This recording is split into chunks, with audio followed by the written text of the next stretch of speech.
Hey guys, Dibz here, and I'm back with some Overwatch gameplay analysis of WidowMaker. Now, this is going to be a competitive game on King's Row. I'm currently going to be rank 60 in this game. So first, I'm going to let the game run on its own with no commentary, and after that, I'm going to come back and review some of the important decisions that I make in this game, and some tips and tricks on how I play WidowMaker. Now, if you want to skip the commentary, you can click on this link right here and it will go directly to the commentary and skip the non-commentated part. But if you want to see how the game flows with no commentary and open mic, here it is. Why do you dislike that? Because she implemented an idea of freedom. I want chicken. You mean like Inception? Yes. Just like Enemy turret ahead! Shield's breaking. Far down. Going to the right. Enemy turret ahead! Shield's breaking. Oh god, I got hooked midair. Enemy turret ahead! Enemy turret destroyed. That turret just bashing on me. Taking the objective. Reaper behind you, Loki.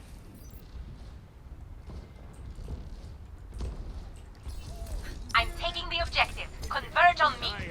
Enemy turret Coming ahead. from behind you guys. Just what I needed. The objective is mine! Join me if you will! Enemy turret destroyed. I am rushing this objective. Taking the objective. Escort the payload.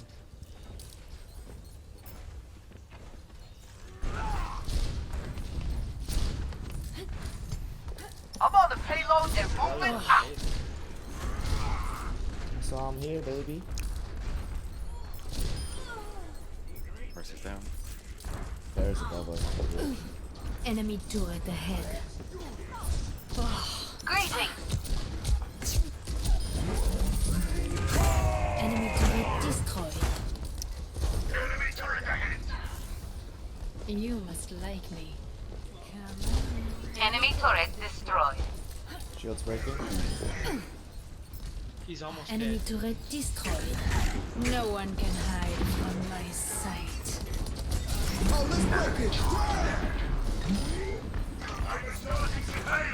I should have said Keep it moving! Enemy turret destroyed. It's like walking the dog right now. There you Must be really relaxing to be on that.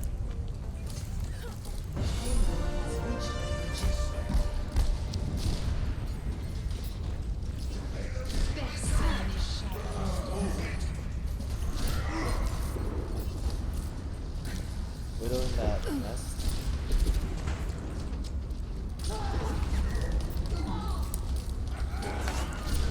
We got a bastion set up.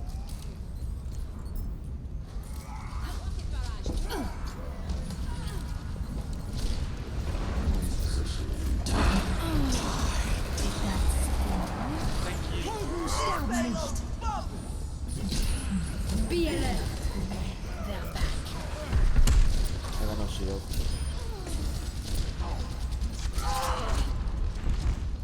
No one can hide from my sight. Moving with payload. Good shot, Dibz. For a price.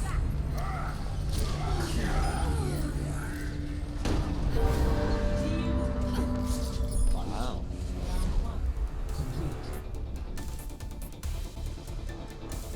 Switching side. Score. 0. Yes, I'm good, but I called it out. So My friends, watch this horse is standing around. it's him and Wright just always competing, and I don't just snuck out nowhere. Order will be restored. I would have laughed if he was playing Mercy in that post kills. I got 50.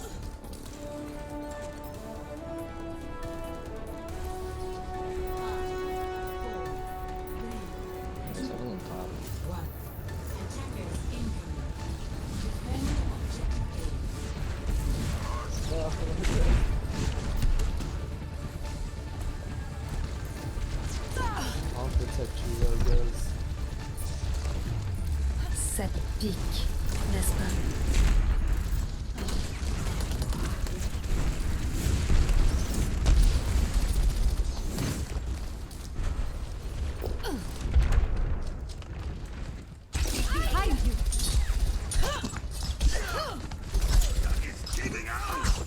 Soldiers on the left.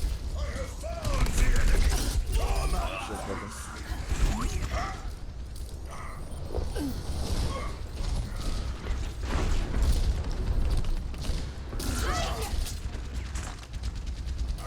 Right on top.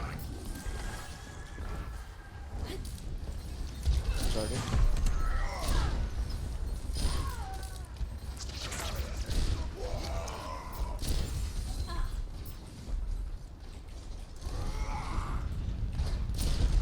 There's in the sky. Watch out, Dibz. Thank you. No one can hide from my sight. The enemies of Talon will be eliminated. I'm on fire. My gift. Teleporter online. We move swiftly. She's down. Page de voix.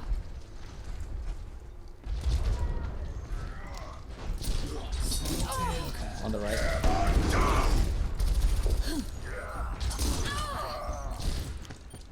Two on point. Soldier chasing point. I've got you in my sights.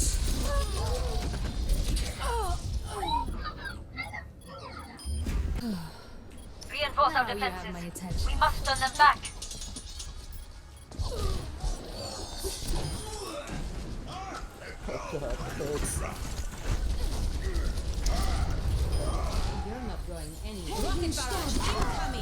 I'm on fire. Haven't had enough. On the right. Oh, soldier got me. Heroes never die. Fortress.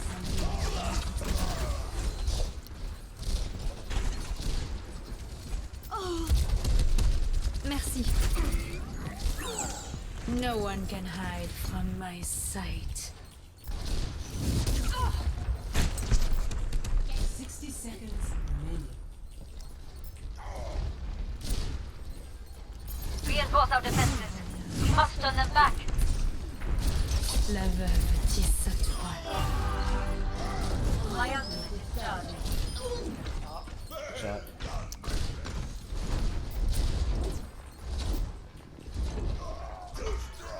My ultimate ability is ready. My ultimate is charging. Teleporter online. I am open for bar. Our time is running out. Everyone get on defense. A legend falls. I've got you in my sights. Another one. Another one.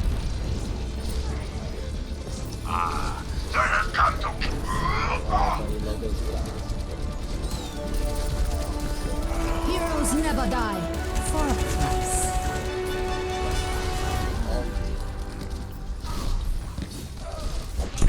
No one can hide from my sight.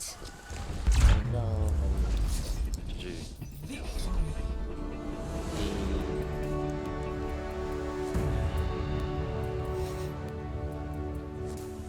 All right, so let's get right down to the analysis. But before we even start, one of the most important parts or the aspects of WidowMaker is positioning.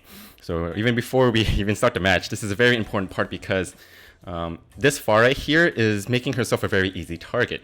As you can see, anybody out in the open right there, let's say, there's people already near the point. If there's an opposing WidowMaker, she can literally see this Pharah before the match starts. So if I actually stand there and try to snipe anybody from there, the other WidowMaker will have the first shot on me from all directions. So it makes it hard for you to, it makes you a very easy target. It makes you hard to out-snipe the other WidowMaker. So what I like to do is kind of like hang back here a little bit, and if I want to scout to see where the enemy WidowMaker is, I kind of just pull up a little bit and just scout really quickly and then back up before the match starts. So if there was an opposing WidowMaker on this map, literally right when the doors open, this Pharah can easily die right away. And that's why it's very important for you to not make yourself an easy target right when the doors open. So that's what I'm doing here. Kind of like scoping out a little bit, making myself a kind of a hard target to hit. So I scout that this is a Pharah here, no enemy Widowmaker, and of course this Pharah is blocking my way, making it really hard for me to snipe. So you always want to be sure of what's going on around you, and of course that Pharah dies. And you know, when you're going against another Pharah, you always want to be moving left and right, because you want to dodge those rockets. Those rockets are very deadly. They deal 120 damage with a direct hit, and you don't want to get hit by them. So throwing Spider Mine just so I can deal additional damage, and of course it gets destroyed. But yes, most important part is right here. Not a most important part, but a very important part is that you want to get rid of other opposing snipers. So right here I see this Hanzo in the corner of my eye. If you see another opposing Widowmaker and Hanzo, those are your primary targets because they are the most dangerous to you. They can out-snipe you, they can kill you really quickly compared to any other hero or any other opponent. So that's why whenever I see him come out, I instantly lock onto him and kill him right away. But then besides snipers, the next category of opponents that you want to get rid of are healers, because healers, you know, are the most important part of the enemy team. And yeah. Behind you, Loki. And giving out callouts of other people. If you have a vision of other heroes or enemy opponents and the people aren't like literally not noticing them, it's very important for you to give callouts and, you know, to let them know what's going on around them. But how do you use team chat? All right, so team chat is going to be under your controls. What you want to do is you want to go to controls all the way down to communication. Once you get the communication, you go to voice chat push to talk right here. And this would be a default button. I forgot what it was. I think it was like K or something ridiculous. But you can actually change it to whatever you want. I changed it to a mouse button on 5. You just click on it and you push a button and you can change it to, let's say, whatever. I'm not going to change it but now, but but yeah, you can change it to a mouse button on your mouse. So you can literally just push a button and hold it and talk at the same time. So you don't have to always, like, you know, lift your hand off the keyboard and push K or L to talk. This will make it really easy for you to communicate with your team, and it's a very simple way to do so. Now, how do you change channels? So when you're in a game, what you normally do is you push P. Once you push P, you will have this friends come up, and you'll have groups. So groups will be team, match, and also party. Party will be in green. If you're in a party with a friend, like let's say you're dual queuing, it will be a green bar that says party, and then it will be a microphone just like this, and it'll be filled. That means you're in that chat. In order to move from that chat to the team chat, all you have to do is just press this mic, and it will automatically move from your party chat to this team chat. That means you can speak to other people who are outside of your party, and you can communicate with them, and it makes it very useful for you, especially when you're playing competitive. It allows you to, you know, talk with your team. That's the most important part of communicating when it comes to team play. But you have to make sure that everybody moves from your team chat or from your party chat to your team chat. Once everybody moves there, it'll tell you how many people are in that chat and how many people you can communicate with, and that's pretty much it. But you can also take advantage of this point. I kind of skipped over it, but this is a very good part. You can actually hook up here onto this point. There are a lot of parts on this map where you can hook up and have high vantage points. Usually the higher you are on the map, the more easier time you're going to have dealing with with your opponents. So I typically like to hang high, and I try to hook here, and that's also very important because it's kind of a mistake that I made. So right here, sometimes you have to have more experience on where you're going to use your hook. Because right here, obviously, I was aiming directly at the head of the statue because I thought it was going to hook there, but it actually ends up hooking right here onto this ledge, which does nothing for me. So you always want to make sure you know or have experience on where your hook is going to go. That just takes experience and practice. It's not going to be perfect every single time on where you want to aim it. And yeah, you just got to test it out and see what's going on. But right here. So right now, this is a very good point for me to use my ultimate because I'm kind of undercover right here. I'm using this area right here, and this allows me to kind of see what's going on. And since we're being aggressive onto the point, it's also a very good time to use your ultimate because whenever you use your ultimate, it gives your team information on where the enemy team is, obviously. But sometimes you want to use it only when your team can actually have a benefit. So let's say none of my teammates are here. Right, let's say all my team is actually in the back still spawning because they just died recently and I used it. I would be the only one to be able to use it because I'm here. So you want to make sure that whenever you use your ultimate, you want to have your team up in front, ready to push and take advantage of it. So as you can see, I spotted enemy Widowmaker right here. she's a primary target because she's sniping anybody else. And if she saw that I was here, she can instantly take me out, so I have to take her out first. So she didn't notice me. And yeah, aiming for heads, very important if you want to get a headshot or instant kill on non-tank, on tank targets. So yeah, just capturing the point very easily. Using my hook to gain high altitude, being very, being very high on my, my location. And right there is kind of important because it allows you to let yourself be notified when there are enemies nearby. Because right here, when I threw down that spider mine, right here. So I have my spider mine right here. I threw it down earlier because I wanted to be notified on when enemies are going to be coming through that area. Because it's a corner, right? You can't see what's going around that corner. And right now I'm aiming at this top right here because I see a Mercy. Mercy is a very high priority target because she's a healer. And if I'm aiming here at this part, this spider mine here will be pretty much my second eye on where enemies are going to be coming from. If people are coming through here, it'll be triggered. And if I'm focusing on this, it'll give me a notification so I can automatically just dart there and start shooting people that are coming out.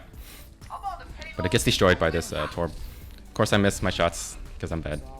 But yes, going for this Mercy, getting her down. Of course, staying at a very high altitude. Of course, again, positioning. If you didn't know, you can hook up onto these areas right here.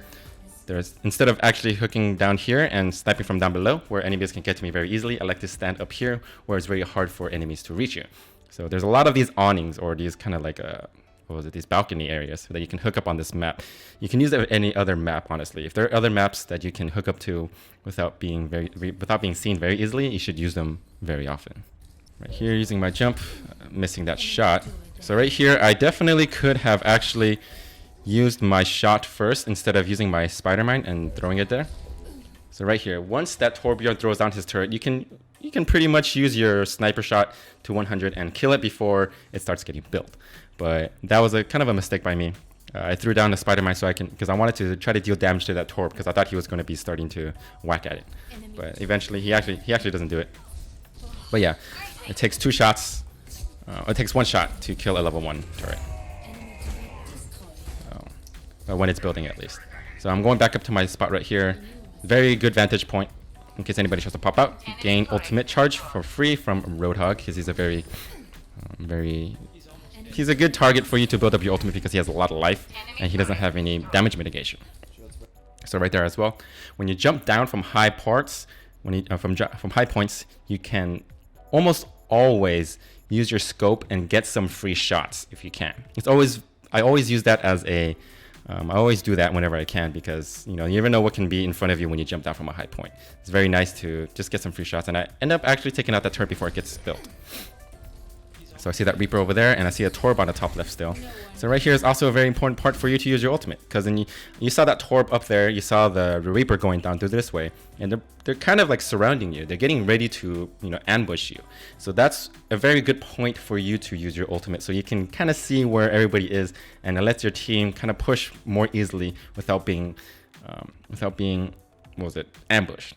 So it's very important for you to kind of know when to use your ultimate.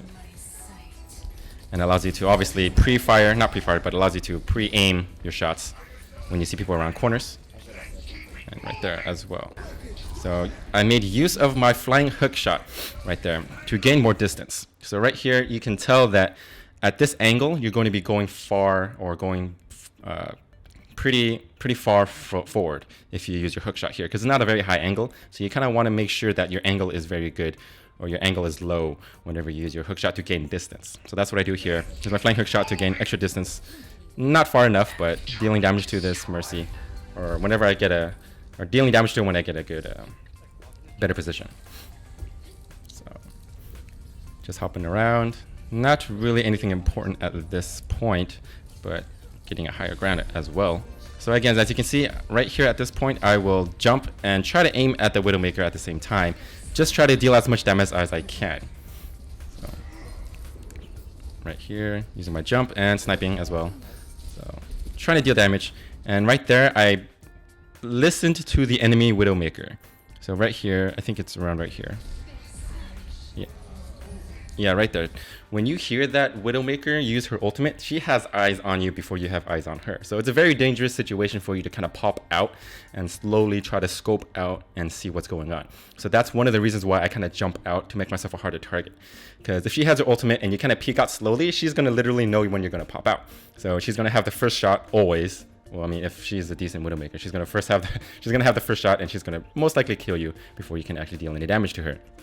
So knowing when the enemy Widowmaker uses her ultimate is also very important. So I see it, and I kind of just jump out, make myself a harder target. Don't think she was aiming for me until then, but I kind of back out, you know, being very careful because she has vision on me. And dealing with that Bastion, kind of deal some damage and use my Spider-Man at the same time. So pushing up, using high ground again. Very important. And right there, trying to get rid of that Reaper, but I kind of failed. Gaining free charge from that Roadhog. Trying to aim for the Mercy as well. She's a primary target. Get her down. Going for the Soldier because he's a healer as well. So right here, I'm taking a lot of damage, and it's very dangerous for me to pop out. So it's very good for you to use your ultimate because your entire team is also right next to you. One of the hardest parts of playing Widowmaker is knowing when to use your ultimate. A lot of the times, if you don't use your ultimate at the correct time, it kind of wastes it, and it just comes with experience on how much you play. The more you play, the more natural it'll feel to when you use your ultimate. So I see all these arrows here, meaning my team is here. So I'm like, okay, it's a good time to use it. I'm checking right there. My team is all the way pushed up, and right here, I see these 4 people here, and I see a Bastion here set up. So if you didn't know, his headshot mark is actually this little blue dot thingy right here. So if you actually shoot that, you can actually shoot that from behind him if you are on top, or you can shoot that in front of him if you have a high ground. So I end up actually being able to shoot it from top, or from up here. That's why it's really important for you to have high ground. It allows you to do this kind of stuff where he's like, okay, well, I didn't know that somebody can shoot me, you know, from a headshot distance when they're actually in front of me. So I end up doing that, killing him in one shot, and getting rid of that Winston. Getting them both. And I think everything here is just pretty basic. Going after the healer again. And we end up just taking the first round very easily. So Widowmaker can actually be used as offense if your team is very coordinated. So the most important part of playing Widowmaker offensively is having a team that pushes up and distracts for you. You don't want to have the attention on you as Widowmaker, because if the attention is on you, then you are in deep trouble. I mean, everybody's going to be going after you. You're going to be taking a lot of damage, and it really sucks. It's really hard for you to aim, and it's much easier for you to just literally have fun shooting when nobody is paying attention to you. But that's why sometimes it's playing Widowmaker on offense is very hard. You can't just play a Widowmaker game and assume that everybody is going to be pushing forward and distracting for you. You kind of have to have a coordinated team. Play with people you trust, honestly. So that's why playing with teams is very useful when playing Widowmaker on offense. All right, so let's go on to defense. Now, Widowmaker tends to be better on defense compared to offense because, you know, she is a defensive character, obviously, and she can hold down specific areas. But the one thing you want to make sure you use correctly or very often is your Spider-Mine. So the Spider-Mine does not only deal 75 damage, but it also notifies you on when it's destroyed. So you want to be putting it in a place where people normally go and try to flank behind you. So then when you're not looking in this area, you kind of know or have an idea on whether people are going to be trying to flank you. So that's why this is a very good spot for you to put it if you're not going to be watching this area. It's very common for people to flank around that side. So yeah, again, another important part, or the most important part, I would say, is positioning. So when it comes to here, as you can see, I'm kind of like staying hidden. So most of the time, people kind of like to have vision on the starting point, because what that does is that it allows you to get an instant shot off whenever you can. It allows you to, perhaps get an instant kill with a headshot if you can. But if you allow yourself to be seen, basically, if you can see them, they can see you, right? So if you allow yourself to be seen, you give away your position. So right here, I'm trying to stay hidden, because if I stay hidden and I pop out at the very last second, it's very hard for them to kind of predict where I'm coming from.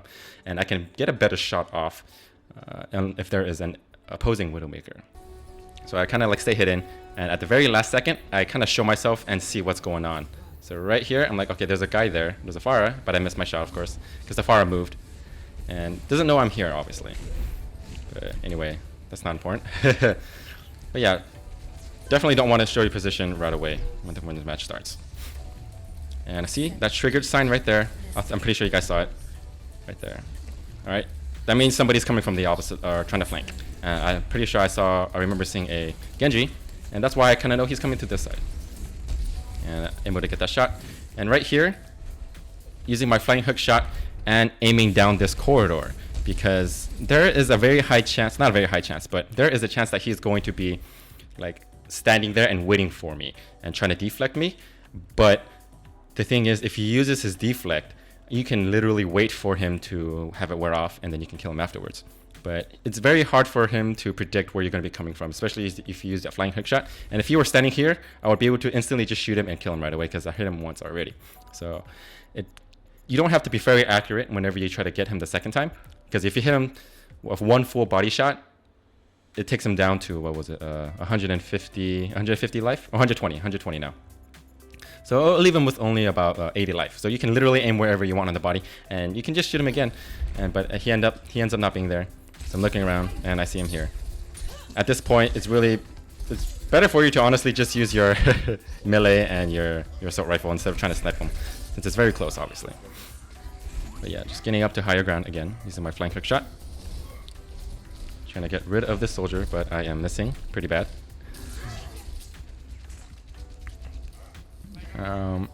Yeah, not much here. Trying to change your position, so that's also very important. I see two soldiers here, but yeah, at this point, whenever you are kind of like not seeing anything to shoot, right here. So I see this soldier here, and I'm trying to shoot him, and everybody knows I'm here. They can see this red, my shots coming from here, and if you're not able to kill anybody, they all know you're here. You always want to switch positions as WidowMaker. You want to always get a better angle, and that's what WidowMaker's strong point is.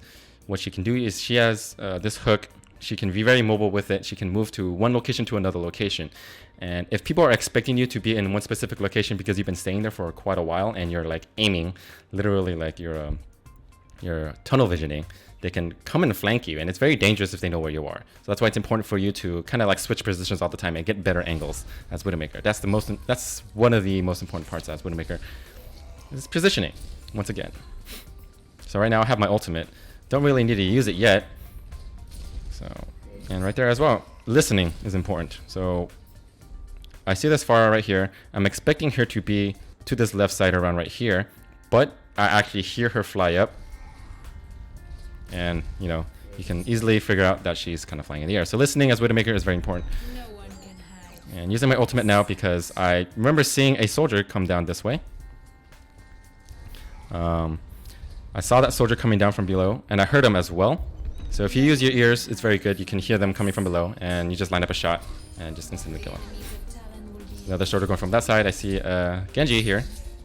Not shooting, of course, whenever he uses deflect. And one of the things that you want to deal, or one of the things that comes to Genji is whenever he uses his ultimate, he can be very dangerous to you. So here's an example. All right, so this is another game that I had. I want to go over something short because it's important when dealing with Genji. Genji is considered your counter because of his close combat or close quarter combat abilities. He can pretty much kill you really quickly and deflect all of your attacks to you if he's pretty good. But one important part is when he uses his ultimate, he's a very dangerous hero against you. He can literally just slice and dice you and you die in 2 shots. So how would you get away? You would have to utilize your information on when he used his swift strike. So right here, you will see that he uses ultimate. He is literally like right in front of my face. He used his swift strike here, and if he slashes me twice, I'm dead. Right? He hits me once, twice, and I actually had armor or shield, so I got lucky. I survived the first 2 shots. But if you realize that he used his swift strike right away, he doesn't have it again. So what can you do? How do you use that to your advantage? You jump off and you wait for him to come down and you hook back up again, right? Literally, he can't get to you. That's one thing that you want to do when you're playing WidowMaker, is to make use of other people's... in general, this is very important for all heroes, I would say. But this is, in Genji's case, very important because if you don't know, Genji uses his swift strike to travel. If he uses it before his ultimate, it resets once his ultimate is used. So if he uses his swift strike, he uses ultimate, it gets reset again. And whenever he gets a kill, it resets as well. So you have to use your knowledge on how Genji works on how to escape. Because let's say, for example, he was right here. So he uses his ultimate, right? He uses his Swift Strike. He doesn't have it again. What can you use that, or how do you use that advantage? You use it so you can get away, right? You come down, you jump up, he can't get to you. But what happens if he used his Swift Strike first and then his ultimate? He would be in your face and then he would have a Swift Strike again. If I did this, he could use his Swift Strike again to get to me and I would literally be dead. So that would be useless. So it's very important for you to kind of know everybody else's cooldowns, especially like when it comes to hooks, when it comes to when it comes to Swift Strike. This general information that you have about other heroes allows you to use it against them. So right now he's literally helpless. He can't get to me and I'm free to escape. So that's one way that you deal with Genji when he uses his ultimate. He's a very dangerous hero for you. He's literally your counter. But if you know how to make use of that information, then you can have a higher chance of getting away. So back to this game. I'm at 35 health and it is very dangerous for me to actually be here because I can literally be shot and I can die very easily. So I get shot right away. I get shot, and once I get shot, I back up right away because I was shooting at that soldier and that Mercy. So I kind of gave my position away.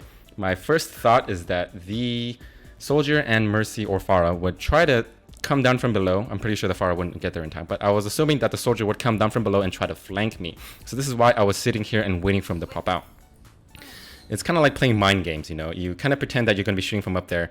Once you're weak, you expect the soldier to come up from behind, and you kind of just wait for him. But he ended up not doing it, so I know I'm kind of safe. And I see this Pharah still shooting. She thinks I'm still there, which is kind of stupid. I shouldn't be there. I wouldn't be there. I wouldn't stay there. But anyway, yeah. So I saw a shadow or some kind of figure, and I see this Genji trying to go around again. He uses his reflect, trying to get to me. And I was trying to get him here before he got the health back, but I wasn't able to. So I kind of backed out because he's at full health and I'm not. Right there is also, it's kind of a mistake that I made as well. I wanted to kind of get a higher point. There was no reason for me to use my hooker here, honestly. I literally just put myself in front of the right heart so I can get hit. But I was able to kind of do some damage to him and take him out. And I threw my Spider Mine there just so I can do some damage and maybe help get that kill. I got an assist. So. But yeah, right here there's a teleporter. Let's see where else. What happens here? Yeah, I see a Genji using his ultimate. Nothing really too dangerous to me because he's kind of not aiming at me. Right here, gaining high ground again, as always. Going for the healers whenever I can. And nobody is really paying attention to me at this point. So right here, I noticed that this Reinhardt shield is kind of aiming in the opposite direction, or is aiming in the direction that I am facing. So when it comes to Reinhardt, if you can shoot from both sides, he can't obviously protect himself from both sides. So if I'm literally standing here and shooting at him, the shield is going to stand for quite a while. So what I do instead is I kind of just go behind him. So I'm just like, okay, well, if he gets shot from both sides, he can't block damage, and well, he just goes down very quickly. And he just dies. So yeah, that's how you deal with Reinhardt with any hero, honestly. Try to shoot him from both sides if you can, but it's kind of bad for him since he was alone. He shouldn't have been there by himself. Should have waited. But anyway, yep. Should not be down here. I should actually be up on top. At this point, I kind of noticed that there is, when it comes to people, your opponents dying, there is a certain timer when they respawn. So it's about 10 seconds. And I realized that the entire team got rezzed and they died instantly. And it's been about 10 to 15 seconds when they're going to respawn again. So I feel like that's a very good time for me to use my ultimate, because this is probably the time in which people are going to be coming out of their spawn as the opponent, because they died about 10 seconds ago. They're spawning and they're trying to get around, trying to flank us. So I feel like that is a very good time for you to use your ultimate. You don't want to be using it right when they all die, right? If you use it right when they all die, you're not going to have any vital information, because you're going to see them in their spawn and it's just kind of wasting time. So right when I use it, you see this Pharah is coming up here, this Genji is coming to the left. So it's very important for you to, I keep stressing this, it's very important for you to know when to use your ultimate. It's very strong. It's a very strong ultimate if you know how to use it. If you, especially when it comes to the good timing. So now they're all pushing up. I see this Genji there going to the left, you saw that. So I'm keeping that in the back of my mind while shooting this Mercy. So I'm kind of keeping a timing in the back of my head. He's coming up, I end up shooting him, dealing a lot of damage. And especially when it comes to Genji, one way to deal with him is poison mines. So if you put a poison mine here, he can't deflect it. If you put it right in front of him, it does 75 damage when he gets hit, and it does it leaves him with 125 life. If you can actually get a full shot on him and wait for the timer to go off for the poison, he will literally have only 5 life left. So it's very important for you to be using your Spider Mine to your most advantage. So I put it there. See it get triggered. Did not really get a full shot, but he has very little life and he just dies super easily. Going for healers. See a soldier there. And I'm trying to predict to where he's going. So you always want to set up your shots. Obviously, you don't want to be like waiting for him to come out again here. So if you think about it, if you're a soldier and you get shot here, you're not going to peek out again from this side, right? You're most likely going to peek out from this side here, or you're going to go around to the back and try to get that health pack. That's why I'm kind of like waiting for him to pop out his head here. Normally, people don't like to pop out the same areas whenever they're getting shot at by a Widowmaker. You know? So I'm like, okay, so he's probably coming up here, waiting. He doesn't come up here. And I end up seeing this far shooting. And I'm like, okay, well, this soldier is still here. And I end up just, you know, trying to shoot him again. And right here is also very important. It's important for you to know when ultimates are being used by your enemy, especially when it comes to Pharah. She is a very easy target for you to shoot whenever she is using her ultimate. She's in the air, so whenever you hear it, you want to look up in the air, see where it's coming from, and try to get a shot. Right now, the best thing that I could think of doing is I couldn't have got a better angle on her. Because literally, if she was using her ultimate, the only way that I could get a better angle is if I hooked to the left. A little bit to the left side, but that would take too long. Literally, if I try to hook to the left side, the ultimate would be over and there would be no point for me to do that. So I try to get a teeny bit shot, or a tiny shot right here, and I end up actually able to deal 60% of the damage, which is very nice. And yep, I think that's about it. Listening for ultimates, staying away. Yeah, I think we end up just killing them right here. Nothing much here. I could have honestly stayed at the top area instead of jumping down here, because it's very dangerous for me to be down there. I shouldn't have been there for any reason. You don't ever want to be in the midst of battle unless you're trying to contest. I guess I was trying to contest, but then I had all my allies here, and you know, they could have honestly just done it for me. But yeah, it was a decent game. We pretty much shut them down. I feel like it's very nice for you to have a good coordinating team when it comes to Widowmaker. You know, you always want to make sure you use your ultimate at the right time so that your team can make use of it. But yeah, that's all I can really say when it comes to team coordination and playing Widowmaker. Positioning is very important. That's the most thing you want to be able to get used to, because in order to do that, you also have to have map awareness for one, and also map knowledge on where you can snipe from, where the best places to snipe from are. And that's why that's why I made that sniper spot guide. A lot of people have come up with a different areas where people can snipe from. All right, so that's about all I have for Widowmaker. I hope that some of these tips and tricks on how to deal with your counters, as well as get a better position on your opponent, help you guys out. Let me know what you guys think about this analysis video in the comments below. And if anything else, I always want to thank you guys for watching, and I'll catch you guys in the next video. Peace.